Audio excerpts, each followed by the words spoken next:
Assalamualaikum warahmatullahi wabarakatuh.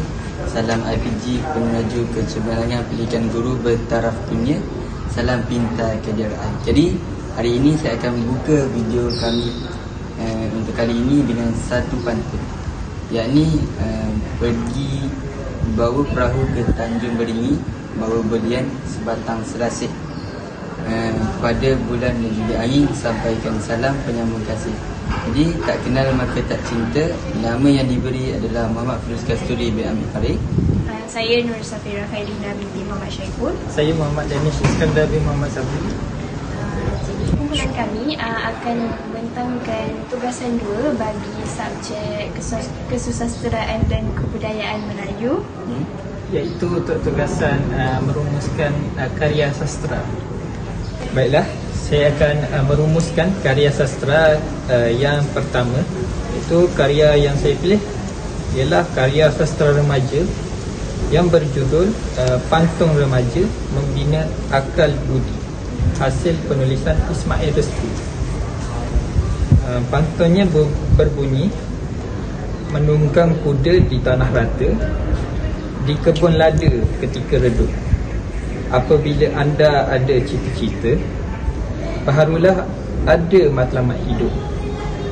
Maksud pantun ini ialah seseorang yang mempunyai cita-cita akan mempunyai hala tuju dan matlamat hidup yang jelas. Pembayan pantun yang menggambarkan keadaan yang tenang dan lancar, manakala maksud sebenar menekankan kepentingan cita-cita sebagai panduan dalam kehidupan. Tanpa cita-cita, kehidupan seseorang akan menjadi tidak terarah dan kurang bermakna. Pemikiran dalam pantun ialah kepentingan mempunyai cita-cita.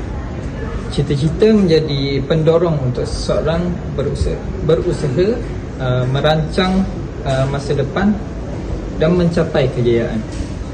Pantun ini juga menunjukkan bahawa kehidupan yang berjaya memerlukan perancangan dan matlamat yang jelas. Kritikan sastra yang terdapat pada pantun ini pantun ini berjaya menyampaikan mesej yang jelas melalui penggunaan bahasa yang ringkas tetapi bermakna. Penggunaan pembayan yang berkaitan dengan alam menjadi pantun ini lebih menarik dan indah. Namun begitu, maksud pantun ini agak umum dan memerlukan pembaca berfikir untuk memahami mesej tersirat. Walaupun begitu, hal ini merupakan ciri keindahan sastra tradisional yang menggunakan kiasan untuk menyampaikan nasihat secara halus. Di kesantunan berbahasa pantun ini menunjukkan kesantunan bahasa kerana teguran tentang kepentingan cita-cita disampaikan secara lembut dan tidak langsung.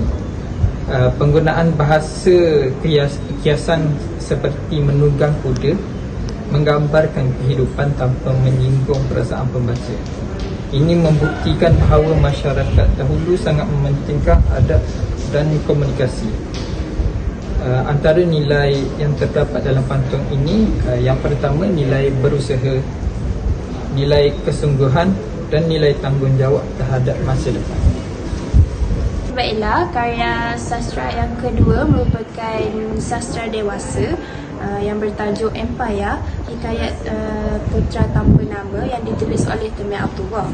Novel Empire karya Temel Abdullah merupakan sebuah naskah fiksyen yang unik kerana ia membina dunia baru yang tidak terikat dengan geografi dunia nyata, namun syarat dengan pengajaran moral dan kritikan sosial. Berikut adalah rumusan utama bagi karya tersebut. Yang pertama, sinopsis ringkas. Cerita ini berlatarkan sebuah empayar yang besar dan megah. Fokus utamanya adalah tentang kehidupan di dalam akademi atau pusat latihan yang melahirkan pemimpin dan pahlawan.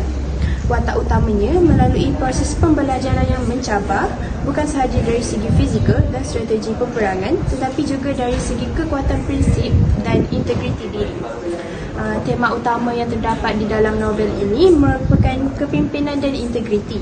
Novel ini menekankan bahawa seorang pemimpin bukan dinilai pada pangkatnya, tetapi pada kejujuran dan sejauh mana dia memegang prinsip kebenaran walaupun dalam keadaan tertekan. Yang seterusnya, persahabatan dan kesetiaan. Hubungan antara watak-watak di dalamnya menguji erti kesetiaan sejati. Kesetiaan berbanding kepentingan peribadi. Kritikan terhadap sistem. Penulis novel ini secara halus menyelitkan kritikan tentang bagaimana sesebuah sistem boleh menjadi korup jika mereka yang berkuasa mula mementingkan diri sendiri dan membelakangkan kebajikan rakyat. Yang ketiga, keunikan gaya penulisan. Salah satu kekuatan dalam novel ini adalah kejutan di penghujung cerita yang mengubah persepsi pembaca terhadap watak-watak tertentu. Bahasa yang mudah tetapi mendalam. Walaupun dikategorikan sebagai sastra remaja ataupun dewasa, bahasa yang digunakan tidak terlalu berat namun mampu menyampaikan mesej falsafah yang besar. Ilustrasi yang terdapat di dalam novel ini pula, seperti karya tema yang lain, buku ini sering disertai dengan lakaran atau seni bina yang membantu pembaca membayangkan suasana empayar tersebut.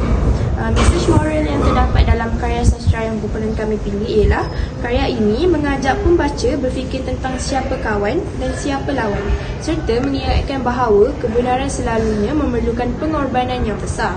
Ia sangat popular dalam kalangan anak muda kerana ia tidak bersifat mengajar secara terus. Sebaliknya, membiarkan pembaca mengambil iktibar melalui perjalanan watak-wataknya. Temel Abdullah tidak sekadar menulis cerita fantasi. Beliau membina sebuah alegori tentang bagaimana kuasa berfungsi dan bagaimana moraliti manusia diuji dalam sistem yang tegak.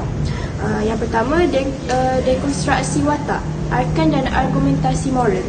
Watak utama, Arkan, bukan sekadar protagonis biasa. Beliau mewakili konflik antara idealisme dan pragmatisme. Pertembungan prinsip. Arkan sering diletakkan dalam situasi di mana peraturan akademik bertentangan dengan kompas moral peribadinya. Ini mencerminkan krisis eksistensial remaja yang mula menyedari bahawa dunia orang dewasa tidak selalunya hitam dan putih. Yang seterusnya, evolusi pemikiran. Kompleksiti watak ini terletak pada transformasi daripada seorang yang hanya mengikut arahan kepada seorang pemikir kritikal yang sanggup mempersoalkan autoriti demi kebenaran. Yang seterusnya, pengajaran terdapat dalam novel ini sosiopolitik, iaitu systemic flaws, kelemahan dalam sistematik. Empayar dalam novel ini adalah mikrokosmos kepada masyarakat sebenar. Penulis menggambarkan bagaimana sebuah institusi yang nampak gah dari luar sebenarnya boleh reput dari dalam disebabkan oleh korupsi institusi.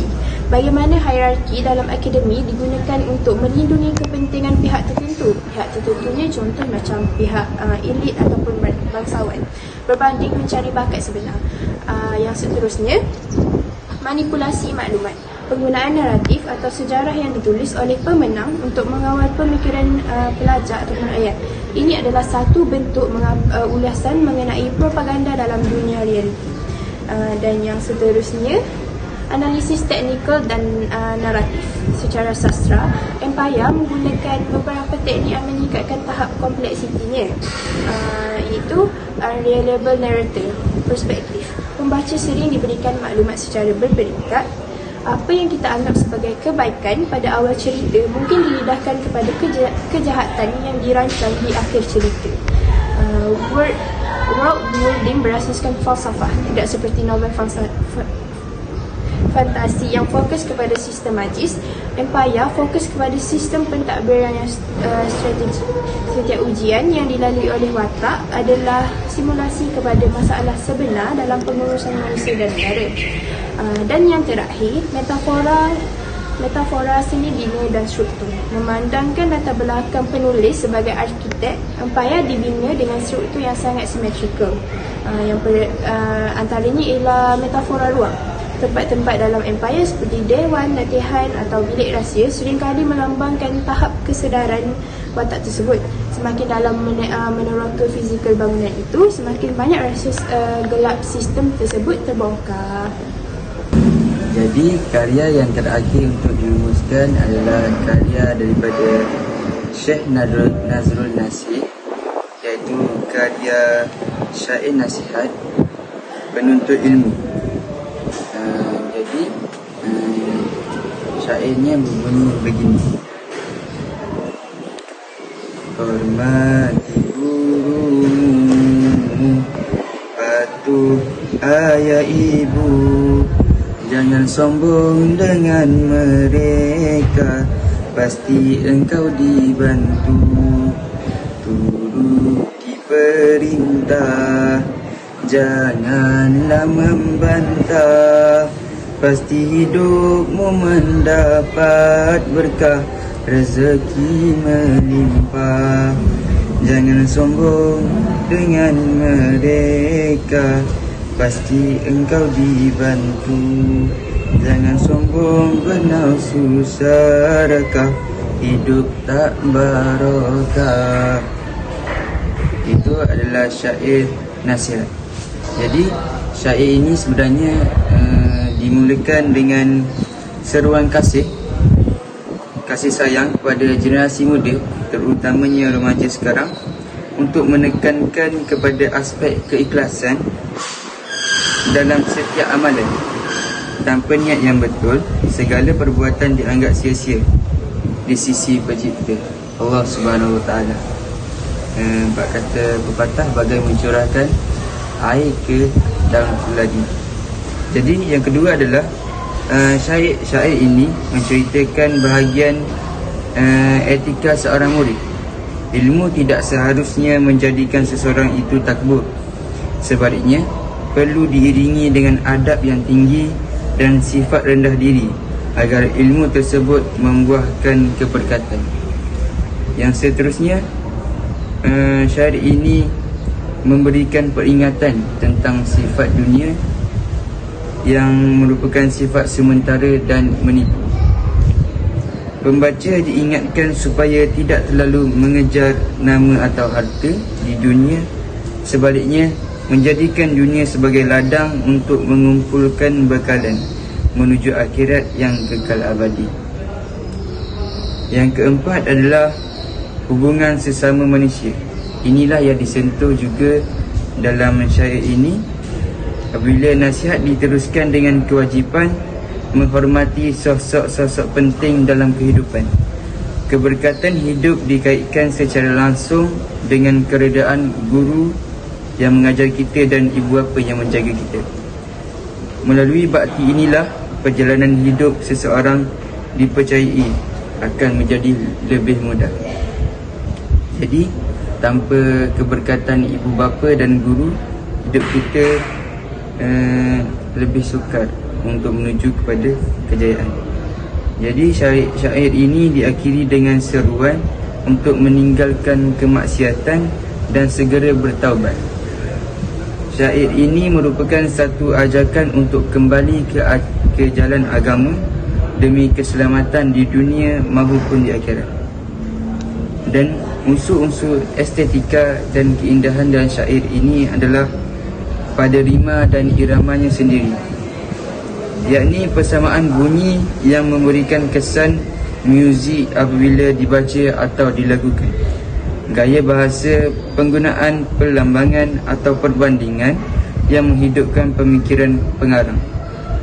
Seterusnya, wadah pemikiran dan mesej yang ingin disampaikan oleh syair ini. Setiap karya bukan sekadar susunan kata, tetapi mengandungi cetusan pemikiran oleh pengarang terhadap realiti kehidupan. Dalam konteks karya instrumen pendidikan yang membawa nilai moral, keagamaan dan jati diri. Dan yang ketiga adalah sastra merupakan dokumen sosial. Ia merakamkan cara fikir, sistem nilai dan norma masyarakat pada zaman karya itu dihasilkan. Contohnya, penekanan terhadap adab berguru mencerminkan struktur sosial masyarakat yang sangat menghormati institusi ilmu. Kesatuan bentuk dan isi. Sebuah karya yang bermutu tinggi mempunyai keseimbangan antara bentuk, iaitu struktur luaran seperti jumlah baris dan rima, dengan isi, iaitu tema dan persoalan. Jika bentuknya indah tetapi isinya kosong, karya tersebut hilang fungsinya.